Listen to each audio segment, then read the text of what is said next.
honra e toda a glória, que este dia seja dedicado ao Senhor, Pai, verdadeiramente em nossos corações, em nome de Jesus.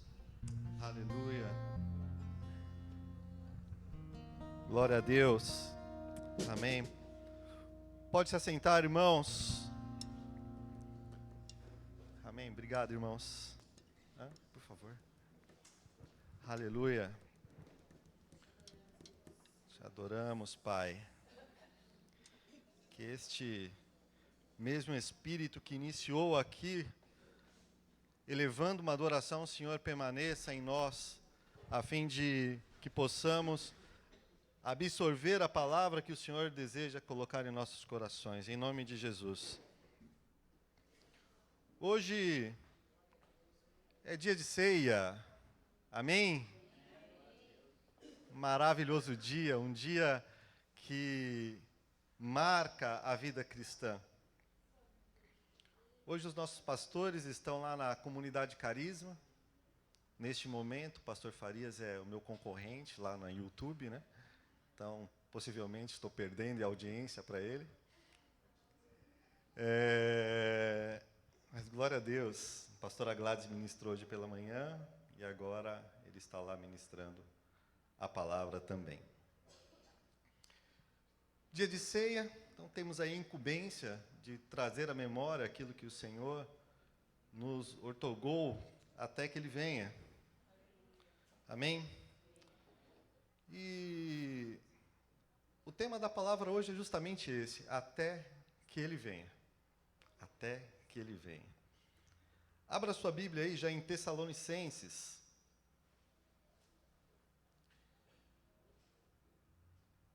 Livro curto, rápido, mas com uma profundidade da palavra extraordinária.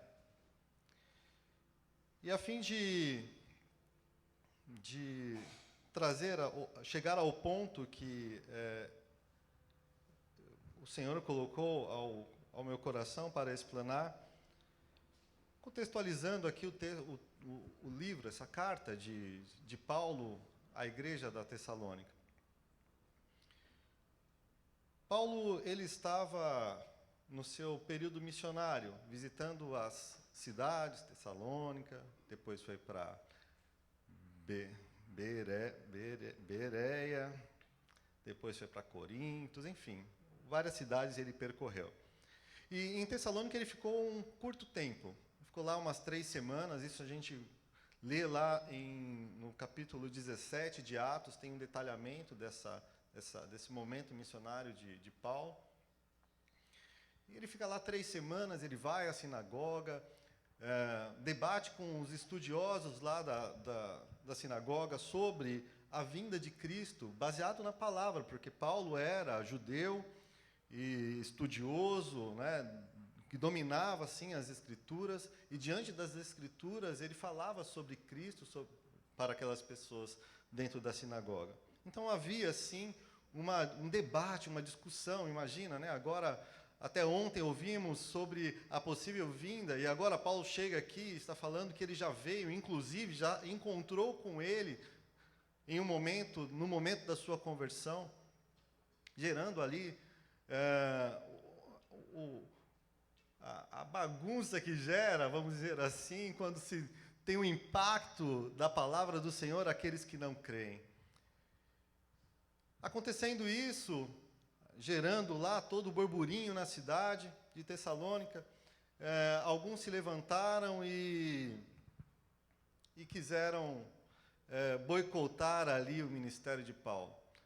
E aí iniciou ali também uma perseguição àqueles que passaram a crer, mas especialmente Paulo, que estava trazendo essas novidades, essas boas novas, e gerando a confusão na religiosidade daquele povo.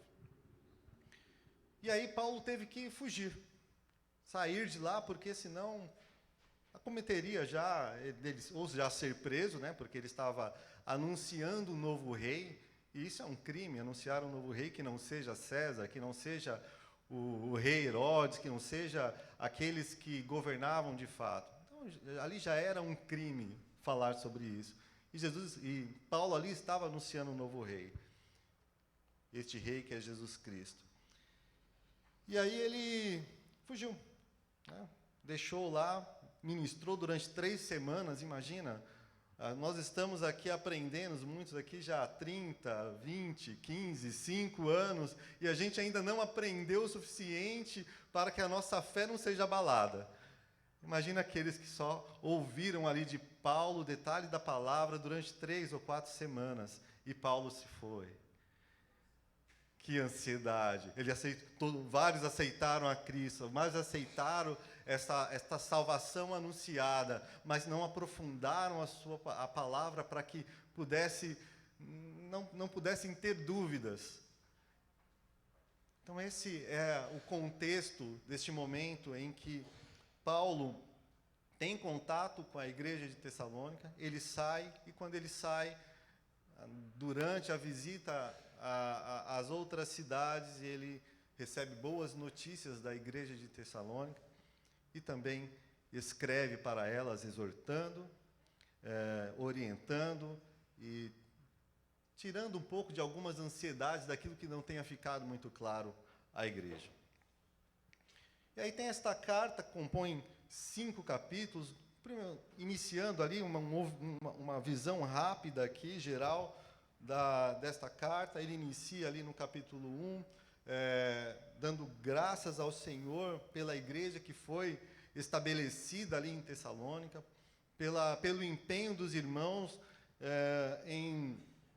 em conduzir aquele pouco que eles aprenderam ali com Paulo, aquilo que eles conseguiram assimilar e mesmo assim colocaram em prática o que fizeram. Até no versículo 3 aqui, Paulo reforça dizendo, lembrando continuamente diante do nosso Deus e Pai, que vocês têm demonstrado o trabalho que resulta a fé, o esforço motivado pelo amor e a perseverança proveniente da esperança do nosso Senhor Jesus Cristo. Sim, ele já enfatiza, poxa, já ficou claro para vocês o quanto isso é verdadeiro, o quanto isso realmente é real, a vinda do nosso Senhor, a manifestação da sua redenção e a salvação por intermédio dele.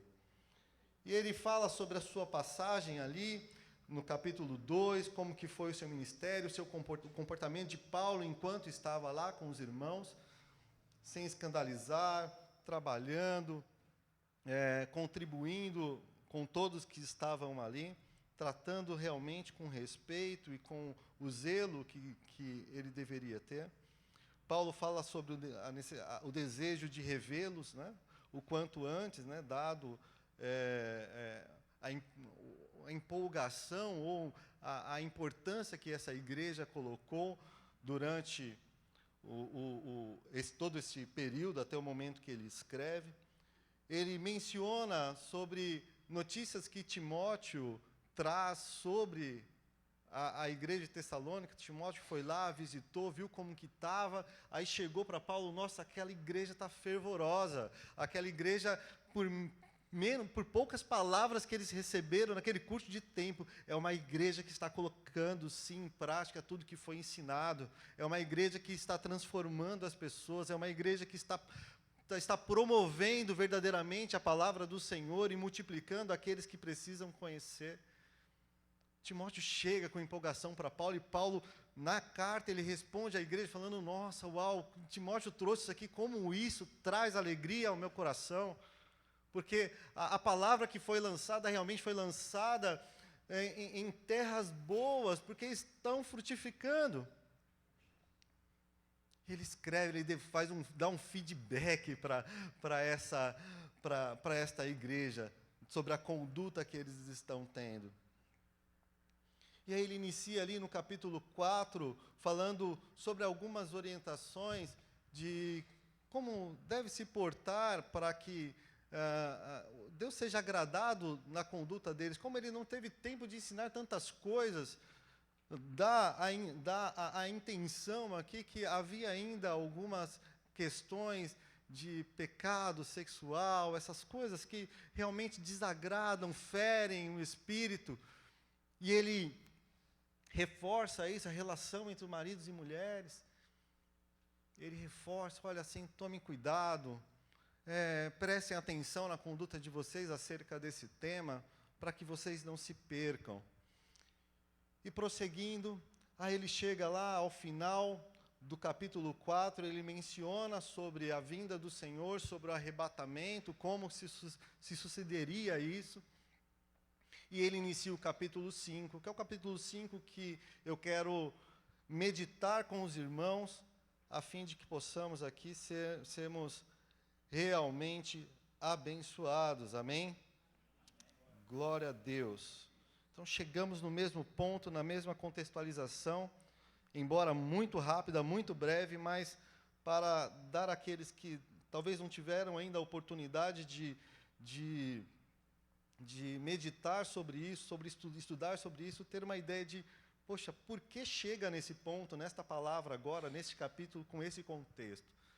Resumidamente, é isto. E aí eu convido os irmãos a lerem comigo, lá no versículo 1 do capítulo 5, que diz assim: Irmãos, quanto aos tempos e épocas, não precisamos escrever, pois vocês mesmos sabem perfeitamente o dia que o Senhor virá, e ele virá como ladrão à noite. Se nós, que já estamos consumindo a palavra por longo tempo, ainda ficamos nessa ansiedade de falar, será que o Senhor vem hoje? Imagina aquela igreja que recebeu ali esse anúncio que o Senhor se entregou numa cruz, Ele ressuscitou e Ele virá para resgatar a sua igreja. Tanto aqueles que estiverem mortos fisicamente, quanto aqueles que estiverem vivos fisicamente, pelo arrebatamento. Como a Gi sempre fala, eu quero ser arrebatada, né, Gi? Né? Eu não quero provar essa parte da morte, quero já ser arrebatado direto. Mas deixa eu viver o máximo possível, né, Gi? Né? Aí posso ser arrebatado aos 80, tá bom, né? Então, mas não sabemos a hora que ele virá. E a palavra diz que ele virá como um ladrão. Um ladrão, ele não anuncia. Que ladrão que vai colocar dia e hora? Olha, eu vou roubar a sua casa dia 22 de agosto de 2024. O que você vai fazer nesse dia? Né? Vai chamar a polícia, vai fazer tudo. Vai proteger a sua casa para que isso não aconteça. Então, repentinamente, ele virá e executará aquilo que deve ser executado. Levará os seus para si diante do arrebatamento. E vai ressuscitar aqueles que estão mortos para que possam ter a vida e a vida eterna com Ele em todos os dias. Amém? Imagina, hoje nós estamos vendo estas situações, né? Poxa, é um esfriamento da fé, por não dizer, uma certa apostasia, muitos deixando a palavra mesmo, muitos abandonando, parando de crer. E aí ficam alguns sinais que, conforme a gente vai estudando, poxa, são sinais que realmente a vinda do Senhor está próxima. E quando a gente fala que a vinda do Senhor está próxima, parece que a gente sabe a data, né? É uma coisa estranha de dizer, mas não sabemos a hora. Não sabemos a hora. Por isso aquele povo estava assim, ansioso em saber quando ele viria. Mas aí Paulo, olha, não fiquem preocupados porque ele virá como ladrão. E a gente lendo ali em Mateus 24, o próprio Jesus faz menção disso. Em Mateus 24, vamos lá, Mateus 24, 42.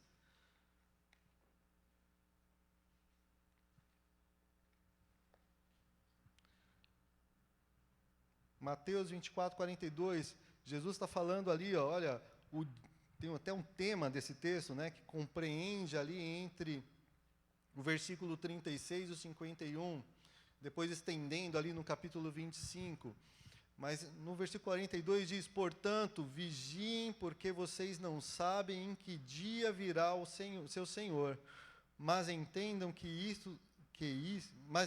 isso, se o dono da casa soubesse a hora e a noite, que hora da noite o ladrão viria, ele ficaria de guarda e não deixaria que a sua casa fosse arrombada.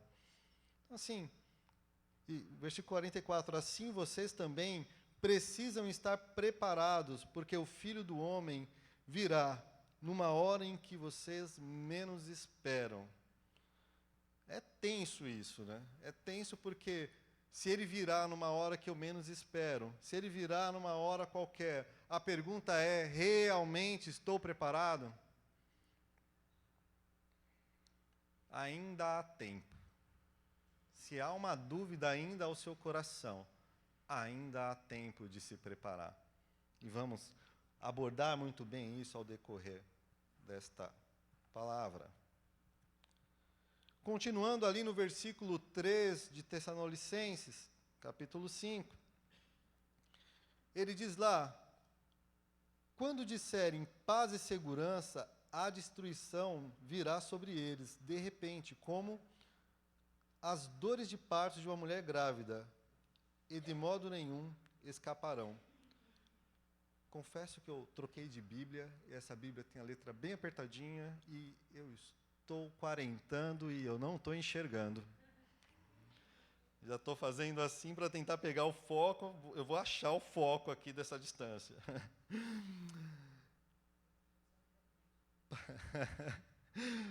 Precisa do bifocal já, né? Verdade, né? Lê aqui, fica melhor para mim. Verdade. Paz e segurança. Quando disserem paz e segurança, sabe? Conforme a gente vai caminhando aí com conhecimento na palavra do Senhor, e a vida, né, estendendo o nosso tempo de vida, naturalmente, enquanto seres humanos, temos a tendência de nos acostumar com as coisas e relativizar, de reduzir a importância, colocar veja bem, não é bem assim, não tem esse peso todo. E a gente vai relaxando. Essa é a palavra direta e reta.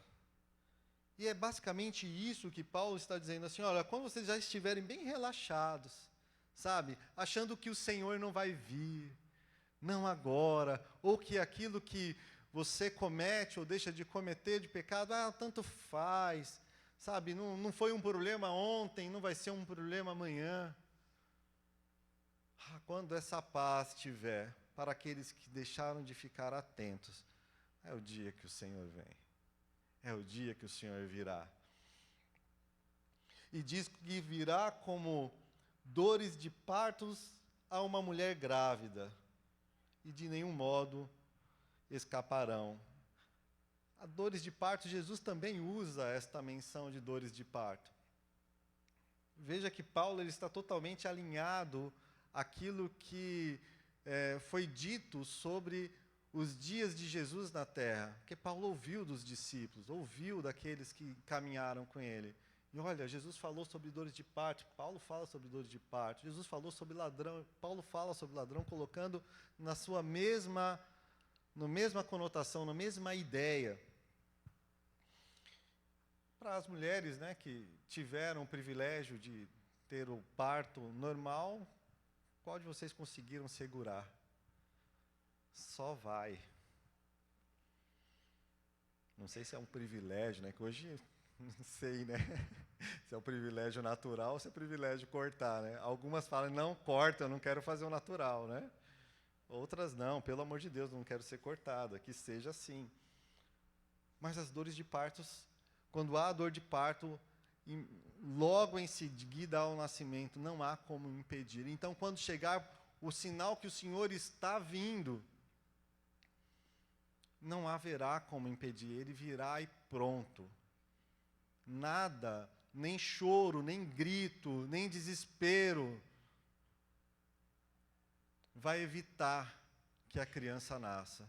Nem choro, nem grito, nem desespero vai evitar que o Senhor realize o julgamento, arrebate a sua igreja e leva aos que são seus para Ele. Amém? E continuando, lá no do versículo 4 a 8, aí já tem um contextinho um pouquinho maior, dizendo assim: mas vocês, irmãos, não estão nas trevas para que esse dia surpreenda como ladrão. Vocês todos são filhos da luz e filhos do dia. Não somos filhos da noite nem das trevas. Portanto, não durmamos como os demais, mas estejamos alerta e sejamos sóbrios. Pois os que dormem de noite, dormem, e os que se embriagam, de noite se embriagam.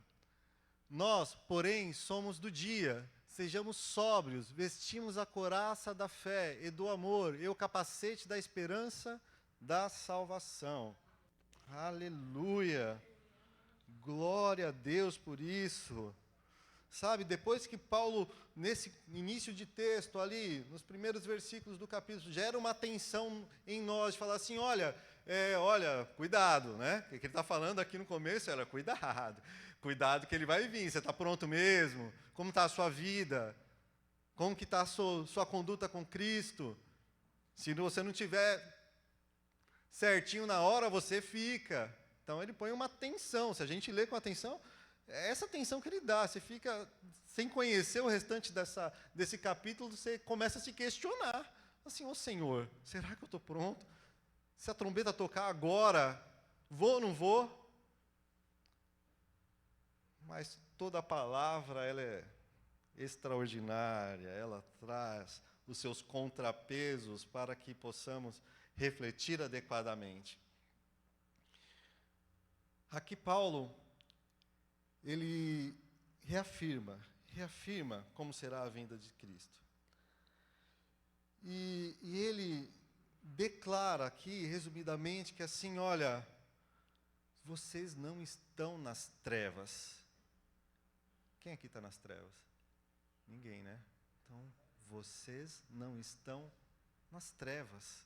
Por que não estão nas trevas? Porque aí ele começa a usar aqui, basicamente, 3 figuras para esclarecer essas diferenças, para que possamos aqui nos colocar realmente onde estamos.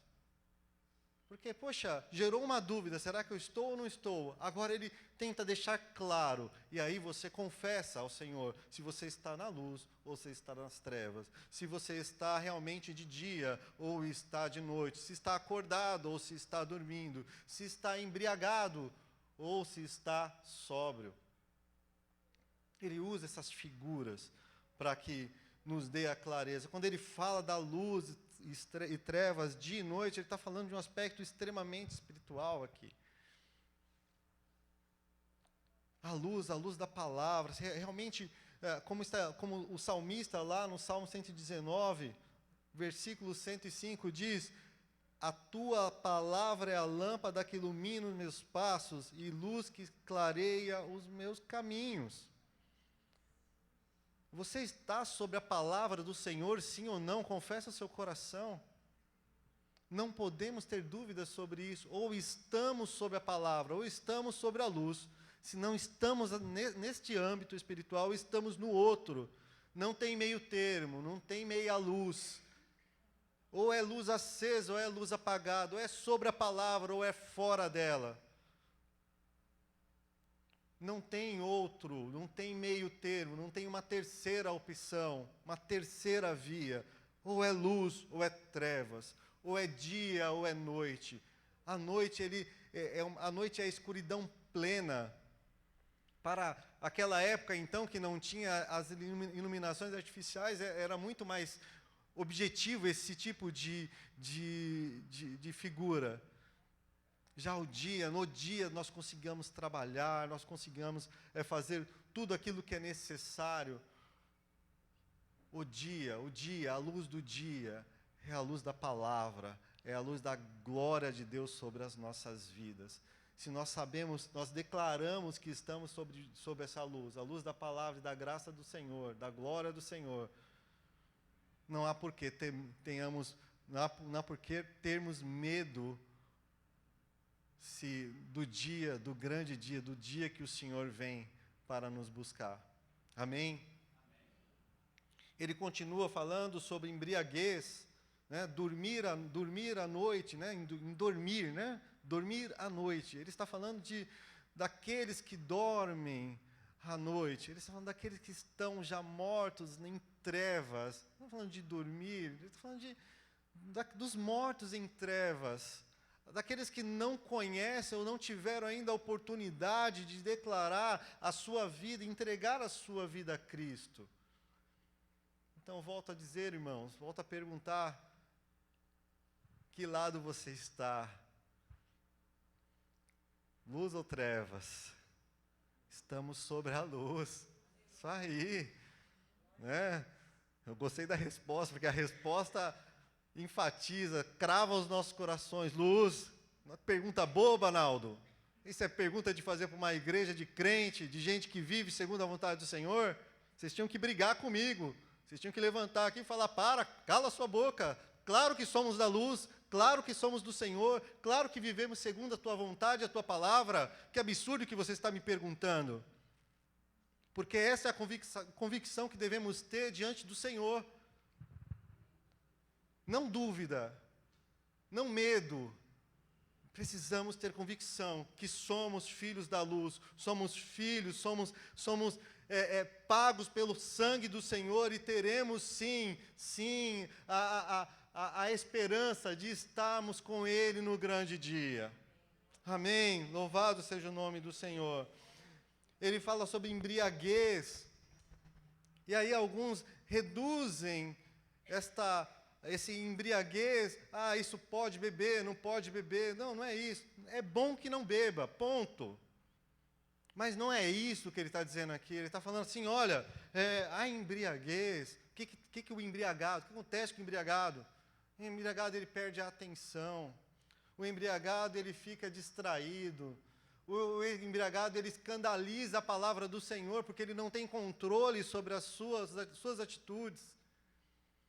Quando ele fala de embriaguez, é nesse sentido. A embriaguez do espiritual, sabe? A falta de atenção, falta de meditação na palavra, falta de atenção a esses detalhes que a palavra vai nos ensinando e nos mostrando ao longo das nossas vidas. Esta é a embriaguez que Paulo quer dizer aqui neste contexto. E ele ali no versículo 8, vou até lê-lo novamente, nós, porém, somos do dia, é uma afirmação. Ele começa gerando dúvida, aí quando você chega aqui, você lê de uma forma inclusiva, nós somos do dia. Então, pronto, acabou, você estará com o Senhor no grande dia, não tenha dúvida disso. Sejamos sóbrios, tenhamos clareza de quem somos, para que viemos, por que fazemos tudo isso aqui, porque estamos aqui neste domingo pela manhã. Tenhamos sobriedade espiritual, por que fazemos tudo isso. Não pode ser pro forma, não pode ser algo que fazemos por fazer, para cumprir um calendário quaisquer, para ocupar um tempo da nossa agenda, ou para declarar, olha só como eu sou religioso, olha só como eu sou ocupado com Deus, se isso aqui não tiver um real propósito nas nossas vidas. Precisa ter profundo significado na vida do crente, Jesus, profundo significado, porque Ele é a espada, a palavra, Ele é a espada que realmente corta os nossos corações, tira toda a dúvida e nos faz prosseguir em perseverança com foco nele.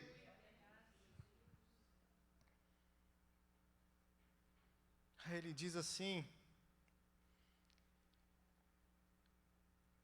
Sejamos sóbrios, vestindo a couraça da fé e do amor e o capacete da esperança da salvação.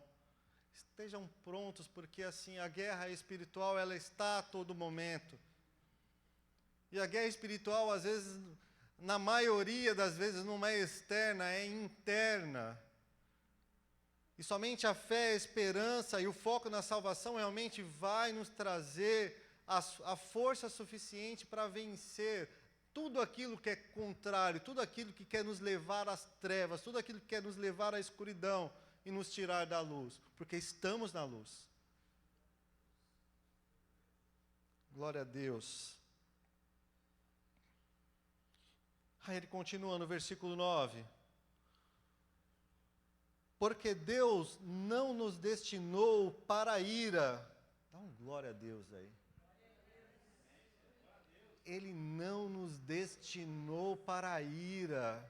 Ele não nos destinou para a morte. Ele não nos destinou para irmos ao inferno. Não. Para isso que a gente precisamos ter essa convicção em Cristo. Porque Ele afirma justamente isto. Ele não nos criou para isso. Ele nos criou.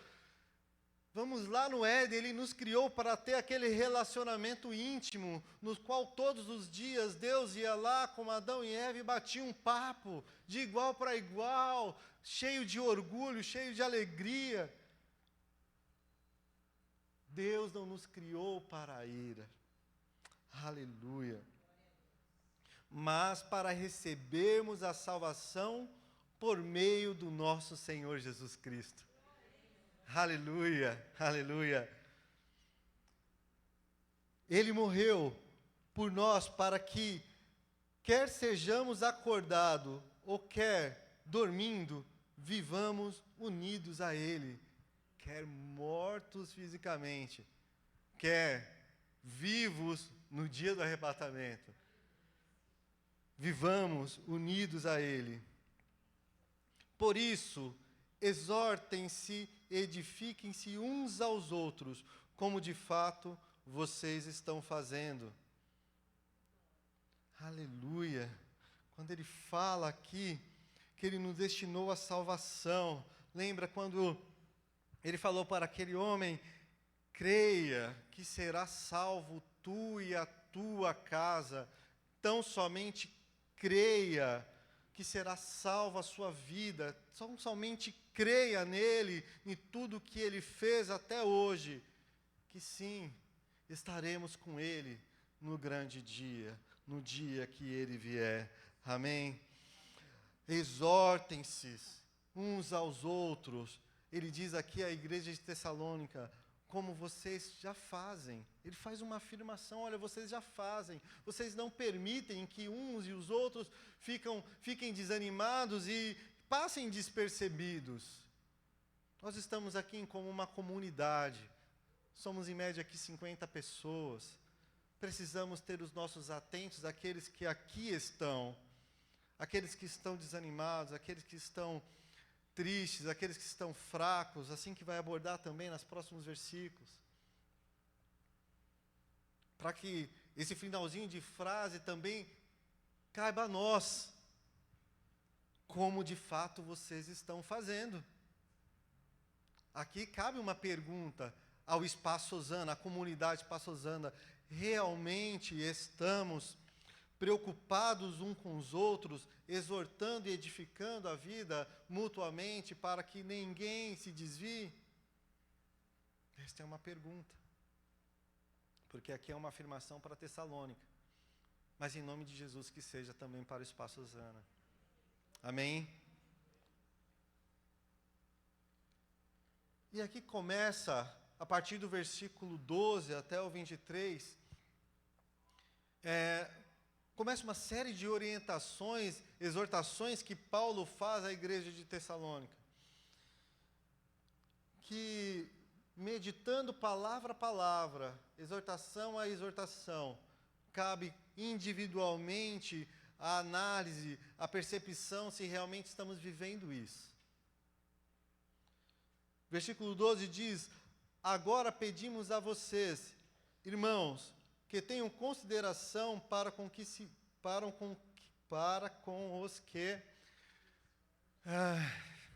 que se esforçam no trabalho entre vocês, que os lideram no Senhor e que os admoestam. Tenham-nos na demais alta estima, com amor por causa do trabalho deles. Vivam em paz uns com os outros. Exortamos vocês, irmãos, a que admoestem os ociosos, confortem os desanimados, auxiliem os fracos, sejam pacientes para com todos. Tenham cuidado para que ninguém pague mal com mal, mas sempre procurem ser bons uns para com os outros e para com todos. Alegrem-se sempre, orem constantemente, deem graças em todas as circunstâncias, pois esta é a vontade de Deus para vocês em Cristo Jesus. Não apaguem o espírito, não tratem com desprezo as profecias, mas ponham à prova todas as coisas e retenham o que é bom. Afastem-se de todo tipo de mal. Amém? Ele começa a dar essas orientações, e aqui ele já não está falando de uma forma relativa, ele está falando de uma forma direta, de olha, façam isso, tenham esse comportamento, isso vai te ajudar a não se desviar da luz, vai te ajudar a fortalecer a sua fé, vai te ajudar a não esfriar a tua fé. É aqui que ele finaliza esses 3 grandes pontos. Olha, cuidado, o dia vai chegar. Olha, você está na luz, mas para continuar na luz, olha, preste atenção nesses comportamentos para que você, dia após dia, reforce a sua fé e não venha se desviar. Aí, parafraseando tudo isso que a gente leu, ele está dizendo, olha, cuide dos seus líderes, cuide dos seus pastores, reconheçam o que eles fazem, isso é bom diante do Senhor. Porque eles dedicam as suas vidas em prol de tantas outras que às vezes nem perguntam se eles estão bem. Reconheçam o trabalho dos seus pastores. Reconheçam a autoridade que o Senhor colocou sobre a vida deles em prol das nossas. Para que eles não se desanimem. O próprio Paulo, no final dessa carta, ele fala assim, orem por nós aqui, estamos aqui seguindo nossa linha missionária aqui, mas olha, haja perseguição, viu? Estava tão bom lá, do jeito que eu estava vivendo, perseguindo os crentes, estava fácil, ia lá, perseguia os crentes, prendia algum, matava outros, ia para casa, jantava, dormia, no outro dia a sociedade me aplaudia, e hoje eu estou aqui sendo perseguido. Será que eu preciso disso? Com todo o conhecimento que eu possuo?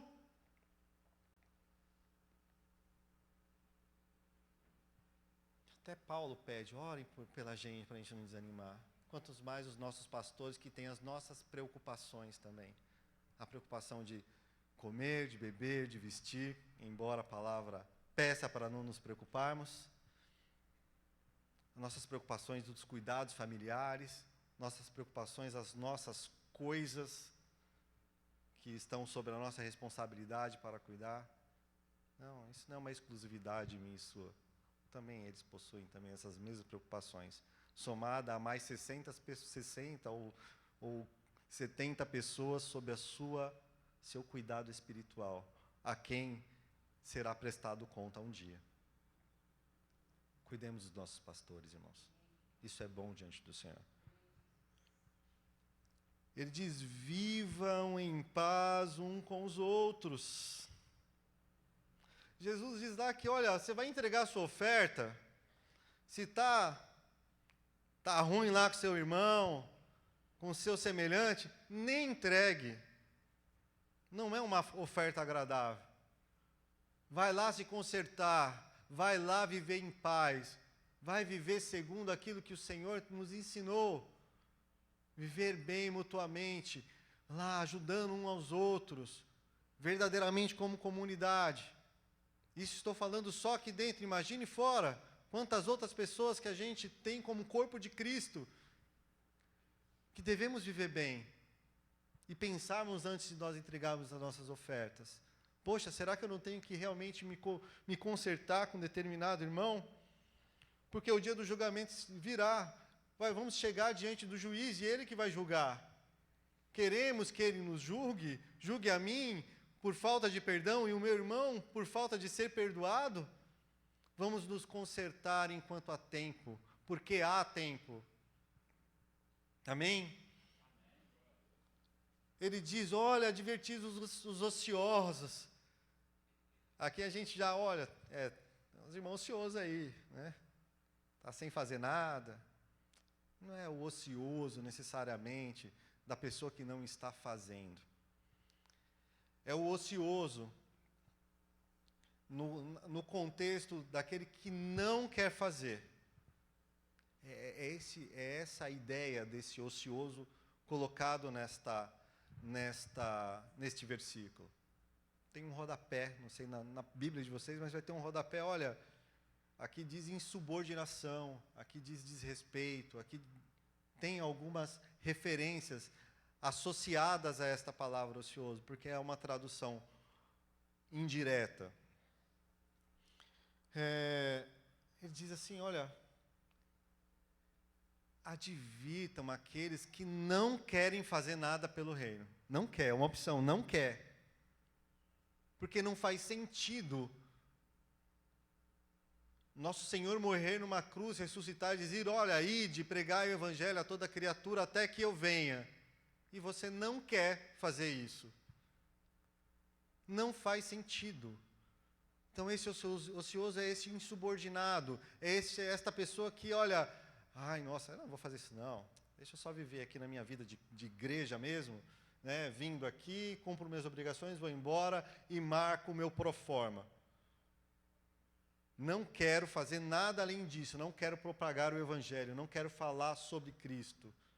É sobre esse que a gente deve advertir, chamar a atenção, olha, você é filho de Deus.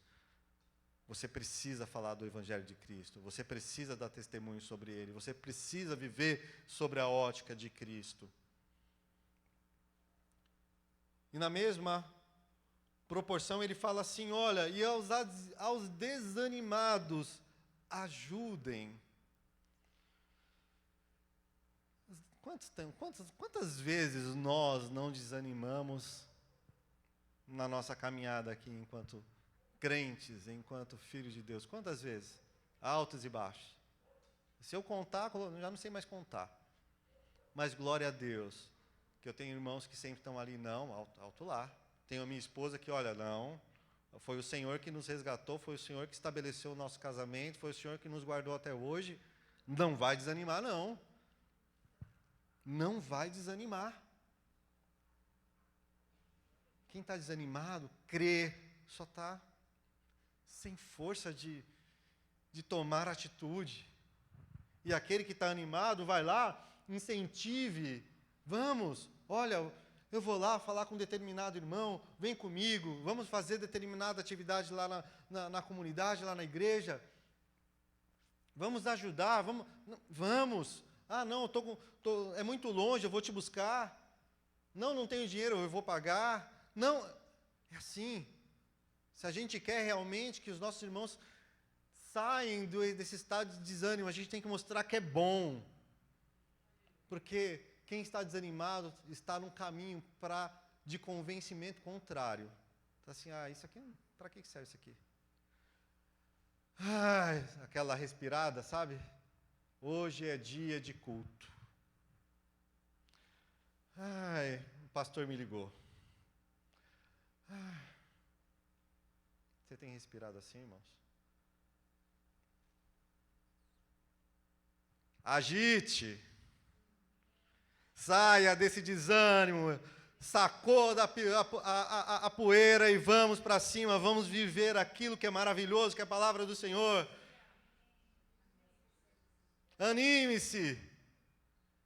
Falta muito tempo ou pouco, eu não sei o dia que ele vem, mas anime-se no dia de hoje, vai que ele vem hoje. Aleluia! Ajuda a ressignificar a vida do irmão. Ele continua dizendo, ajudem os fracos na fé, com muita paciência. Porque gente fraca tem que ter paciência. Né? Você carrega o fardo dela. Gente que é fraco, a gente tem que carregar o fardo. Até que a musculatura volte, né, a uma tonalidade que realmente suporte e possa caminhar sozinho. Mas sem paciência, você está carregando o seu fardo.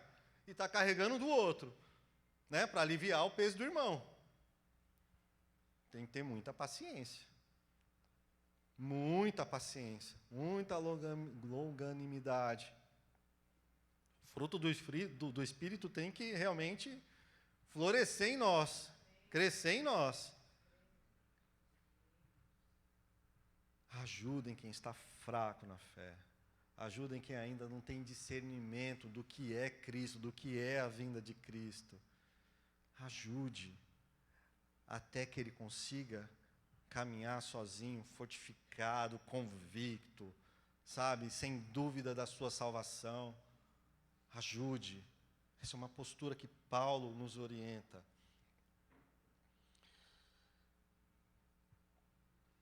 Sejam bondosos. Aí eu coloco aqui, sejam naturalmente bondosos. Ele diz, não retribui mal com mal. Mas se nós sermos naturalmente bondosos, o mal nem passa pela nossa cabeça. Porque em qualquer situação, não, calma lá, não fez por mal, calma, alto lá, calma lá, o Senhor, não é difícil isso, né, gente? Hã? Primeiro vem a ira, né? Mas não. Sejam naturalmente bondosos. Ninguém entrega aquilo que não está cheio. Ninguém transborda aquilo que já está cheio. Quem transborda mal, está cheio de mal. E aí nós recebemos esse mal, o que a gente faz? Não vamos. Porque a gente não vai retribuir o mal com o mal. Porque senão é disso que estamos transbordando. É um exercício. É um exercício. Mas só, como todo exercício, né, que antecede uma prova, a gente só acerta se praticar. Dia após dia. Sejam bondosos uns com os outros. Uma frase que eu adoro, alegre-se. Paulo vai lá em Filipenses, lá no capítulo 4, regozijem no Senhor. Ele fala, e eu repito, regozijem no Senhor. É no Senhor, não é nos seus problemas, que a gente fica triste por causa dos problemas, a gente fica triste por causa das situações difíceis, a gente fica triste por vários acontecimentos. Mas ele está falando assim, regozijem no Senhor. A alegria está nele, não no que está acontecendo. Se temos essa clareza, vamos com alegria, vamos ser gratos, vamos ficarmos felizes em todos os momentos, não bobos, não estou dizendo isso. Felizes, porque é no Senhor. Tem no próximo versículo vai fixar ainda mais isso, não esse, mas o próximo. Porque ele diz aqui, não parem de orar. Outra afirmação, outra imposição que Paulo faz, não parem, não cessem, orem continuadamente. Lá em Efésios capítulo 6 diz, orem no Espírito em todas as ocasiões, em todas oração de súplica. A gente já ouviu esse termo, né? Estado de oração, espírito de oração. A estar a todo momento, vai acontecer um acidente, o Senhor está repreendido. Vê uma pessoa enferma, o Senhor tem misericórdia. tá angustiado, Senhor, o Senhor é realmente o rei da minha vida, eu não aceito essa angústia no meu coração, dando graças em tudo, que é a próxima abordagem que ele faz aqui, ó, deem graças em tudo. E aqui, nesse contexto, tem algo muito interessante, que vincula ao que a gente estava falando sobre alegria. É em tudo. Aí tem uma questão gramatical importante. Em tudo é diferente de por tudo. Explicando. Minha filha, vocês conhecem, tiveram toda aquela situação, tal. Como a gente vai ficar grato pelo fato de alguém estar enfermo? Minha mãe, recentemente, que veio a falecer, todo o período de Alzheimer dela, como a gente vai ser grato pelo Alzheimer, por uma doença? Agora, a minha tia está entrando no mesmo esquema, que mora no mesmo quintal comigo. Então, olha, a gente acabou de sair de um momento, né? Agora 1 ano de intervalo, e olha os sinais. E vamos viver novamente. Como serei grato por isso? Mas a gente não deve ser grato por isso. Mas enquanto isso. Por isso que sejam gratos em tudo. Mesmo que a enfermidade, mesmo que a doença, mesmo que a tristeza, mesmo que a angústia, mesmo que as contas não estejam pagas, mesmo que for, continuem sendo gratos, porque é o enquanto. Não é pelas situações, mas enquanto estamos nas situações, ainda seremos gratos, porque a nossa esperança não está na situação. Está nele. Amém? Aleluia. Aí ele diz, não despreze a palavra, quando ele fala de profecia aqui, ele diz, não despreze a palavra do Senhor, nenhuma palavra do Senhor é vã. Mas tem aqueles que vão pregar, como esse que está te falando. Então retenha só aquilo que é bom do que eu estou falando para a sua vida, despreze qualquer bobeira que eu tenha falado. Mas se o Espírito Santo testificou no seu coração, retenha. E além de reter, que todo mundo que retém, enriquece, explode, engorda, explode, tudo, retém líquido, é ruim, né? Não é isso? Não é só reter, é liberar. Então, se vocês tiveram algo maravilhoso dessa palavra esta manhã, que vocês possam liberar também. Amém? Chama o ministério de louvor. Amém, igreja?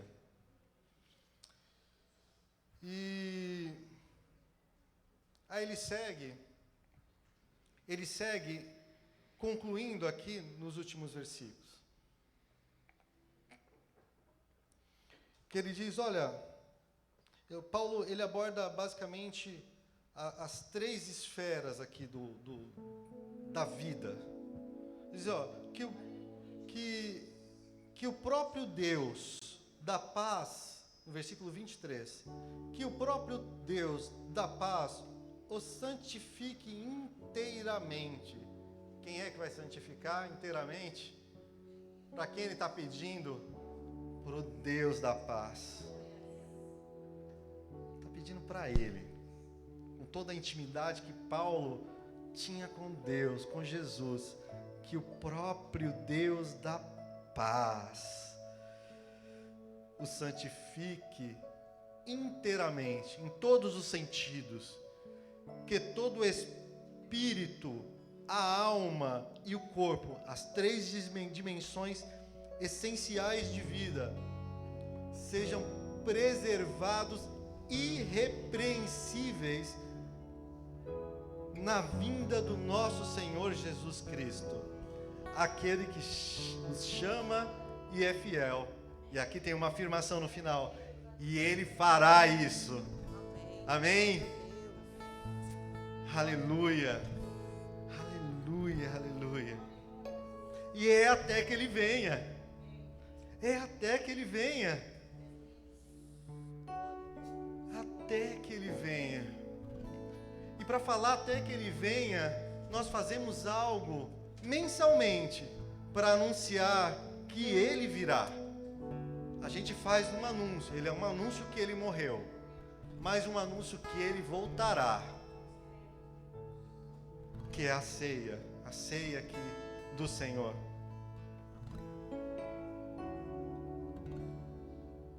Lá em 1 Coríntios, no capítulo 11,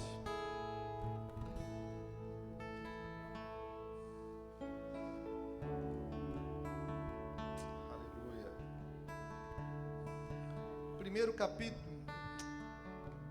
1 Coríntios capítulo 11, no versículo 23, ali inicia um momento de ceia, de orientações acerca da ceia, que diz: pois o Senhor recebi e também os entreguei a vocês, que o Senhor Jesus, na noite em que foi traído, tomou o pão e, tendo dado graças, partiu e disse: isto é o meu corpo e é dado a favor de vocês. Façam isso em memória de mim. Da mesma forma, depois da ceia, ele tomou o cálice e disse: este cálice é a nova aliança do meu sangue. Façam isso sempre que o beberem em memória de mim. Porque sempre que comerem deste pão e beberem desse cálice, vocês anunciam a morte até que Ele venha. Amém. Aleluia. E como é de praxe, este é o momento que temos também um privilégio de entregarmos os nossos dízimos e as nossas ofertas. Aí eu convido a igreja para que venha, entrega seu dízimo, sua oferta. Você que nos assiste pode fazer isso nos meios digitais. Pegue seu cálice, o seu pão, para que entremos neste momento tão maravilhoso que é a ceia do Senhor, com todo o temor, com toda a honra que devemos prezar neste momento.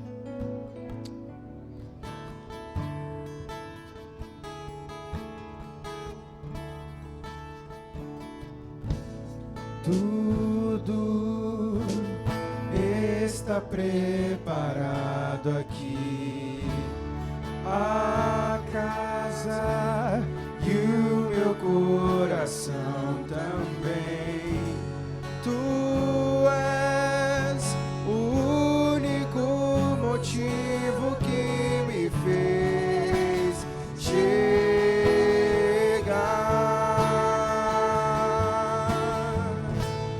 Os filhos já estão chegando aqui. Somos 2 ou 3 ou mais. Encontre meu coração disposto a queimar por ti. Todos os versos e canções que eu conseguir cantar, todas as vezes quebrantado, só quero te falar. Teu é o reino e a glória pra sempre. Teu é o domínio e o poder. Amém, amém. Teu é o reino e a glória pra sempre. Teu é o domínio e o poder. Amém, amém. Só tu és santo.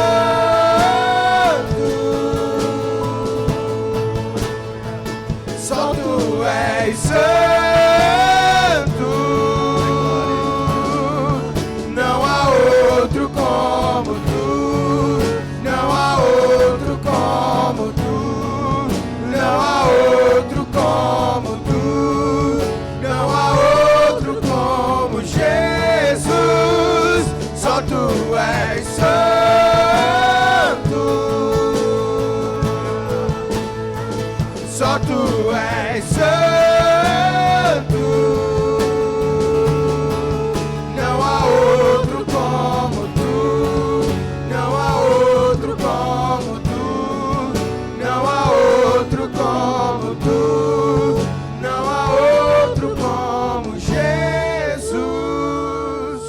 todos os versos e canções que eu consegui cantar, todas as vezes quebrantado, só quero te falar, teu é o reino e a glória pra sempre,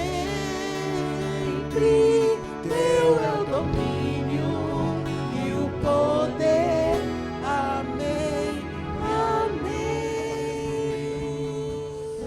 Louvado seja o teu nome, Pai.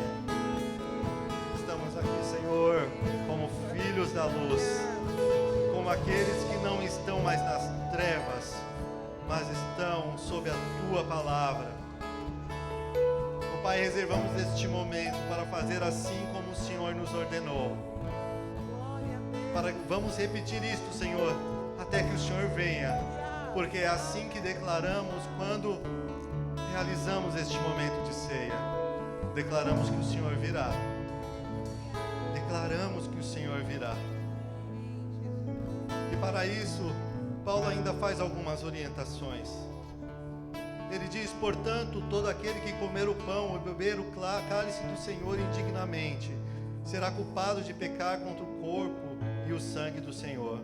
Aqueles que não declaram, que não está sob a luz, que não está vivendo segundo a vontade do Senhor, aquele que rejeita o Senhor, este come este pão e toma este sangue indignamente. Mas aquele que declara que o Senhor é o Senhor, come para a honra e glória dele. Examine-se cada um a si mesmo, e então coma do pão e beba do cálice. Pois quem come e bebe sem discernir o corpo do Senhor, come para a sua própria condenação. Por isso, há de haver entre vocês muito fracos e doentes, e vários que já dormiram, vários que já estão mortos. Mas se nós tivéssemos cuidado de examinar a nós mesmos, não receberíamos juízo, não teríamos temor do dia da vinda, porque seremos salvos. Quando, porém, somos julgados pelo Senhor, estamos sendo disciplinados para que não sejamos condenados ao mundo. Quando o Senhor coloca no seu coração: olha, tem algo aí que não está legal, corrija-se. É o Espírito Santo aí, ó, esquadrilhando o seu coração.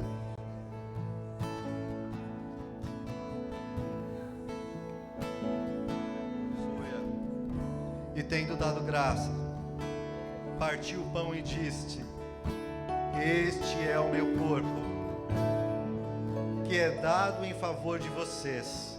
Façam isso em memória de mim. Irmãos, pode comer o pão.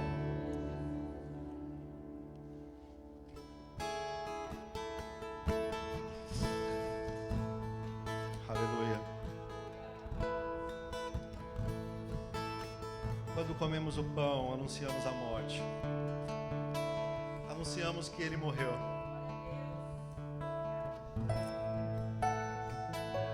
Anunciamos que tudo foi consumado.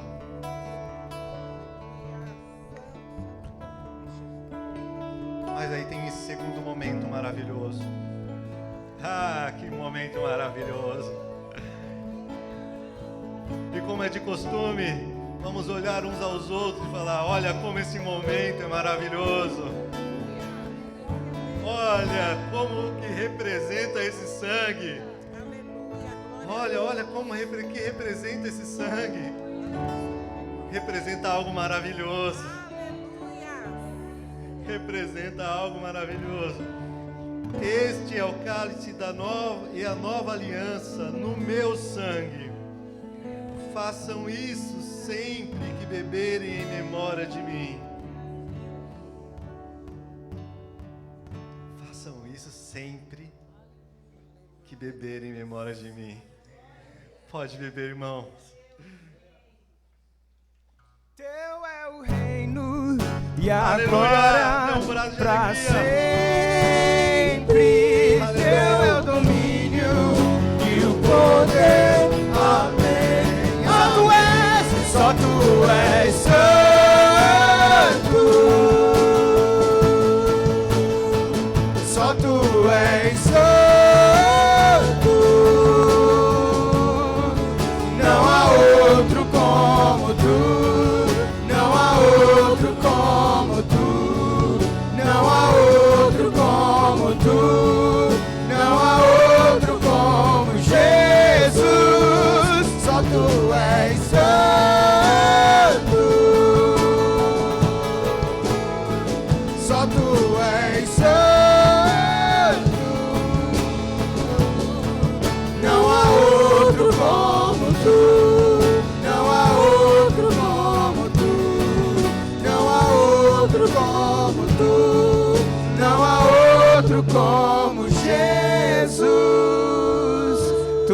todos os versos e canções que eu consegui cantar, todas as vezes quebrantado, só quero te falar.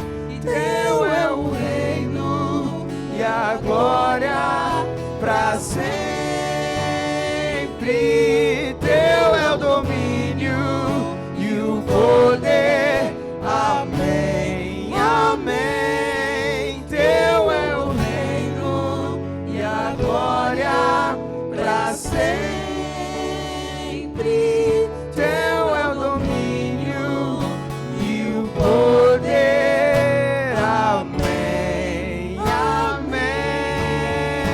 A graça e que o amor de Jesus Cristo seja sobre a sua vida, sobre a vida da tua família. Que a tua semana seja uma semana de bênção e de vitória. E que essa palavra seja propagada através da sua vida, lá fora, aonde tem sedentos que precisam e necessitam ouvir a palavra de Deus. Amém? Boa semana, amados.